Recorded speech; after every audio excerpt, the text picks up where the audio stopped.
there's a young man who's a construction worker, and he's working on the construction of a masjid, of a big grand mosque. And at the completion of the construction of this masjid, the sultan who ordered the construction of the masjid, he wanted all of the construction workers to leave. And the reason is because his daughter had asked him, this is the princess, the sultan's daughter, she made a special request that after the construction of this big, beautiful, grand masjid is finished, she wanted to be the first one to go into that masjid and pray 2 rak'ahs in the musalla with no one else there. So this was the request of the princess.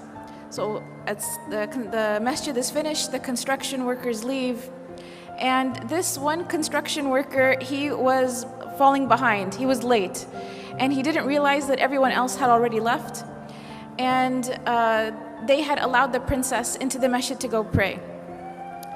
So as he's leaving, he catches a glimpse of the princess inside the musalla of the masjid praying 2 rak'ahs of nafl. And the scene was just so incredible to him. It was such an amazing scene. And he basically just fell in love with the princess. It was just a very beautiful image to him, and he fell in love with her. And it became more than that. He became infatuated with her.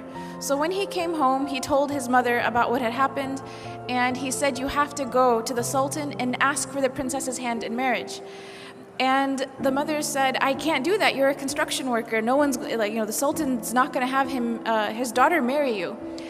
But this construction worker became infatuated. He couldn't work, he couldn't think, he couldn't eat, he couldn't sleep. He was just in a miserable state. And the mother, out of fearing for her son and his well-being, she realized that if she doesn't do something, he may die because he's refusing food and water at this point. So she goes to the palace and she asks to speak to the sultan, and the guards, they turn her away. And she insists and she says, "My son is going to die. I have to talk to the sultan." So finally, they let her talk to the sultan. And she mentions the story to the sultan, and the sultan asks that she come back with the construction worker.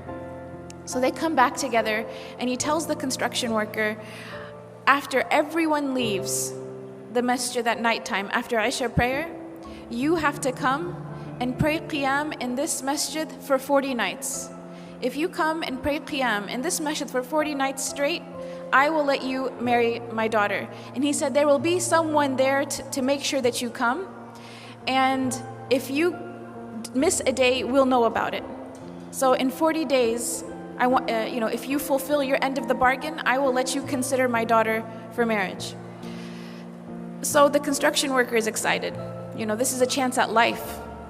So he goes the first day and he prays qiyam in the masjid after everyone leaves. And he goes the second day and the third. And after a few weeks, he notices that he's getting better. He's eating again, he's drinking again. He cares about life again.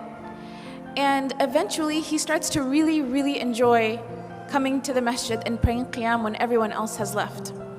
To such an extent that he starts to pray to Allah, that Allah never takes away these beautiful moments that he has with him, alone in solitude, praying to him in the night. So 40 days pass, 50 days pass, 60 days pass, 70 days pass, and eventually the sultan asks to see the construction worker. And he says, "How come you didn't come see me? You fulfilled your end of the bargain.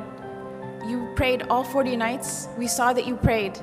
How come you didn't come and see me?" And the construction worker turns to the sultan and he says, "Before I saw your daughter, my heart was empty. And the first thing of beauty that my heart was exposed to was your daughter. And that's why it grabbed onto that experience. But then after I started praying in the masjid for 40 nights, my heart witnessed a beauty that was much greater than her.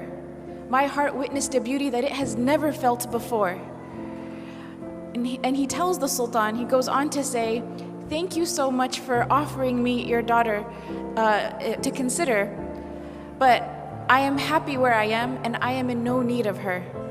And he goes on his way. And he doesn't marry the princess because he had found a love and a beauty and a happiness that was much greater than just seeing the princess that one time.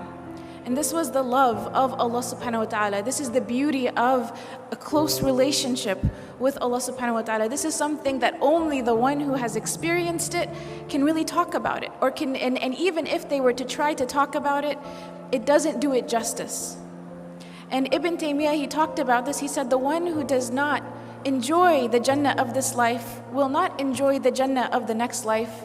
And the scholars talked about what did Ibn Taymiyyah mean. And it's to be in a state where the slave of Allah loves Allah so much and is pleased with their Lord, and Allah loves His servant so much and is pleased with His servant. And this is mentioned in the Quran, radiyallahu anhum wa radu an. This is referring to the companions, but it's this mutual relationship of love with the Creator.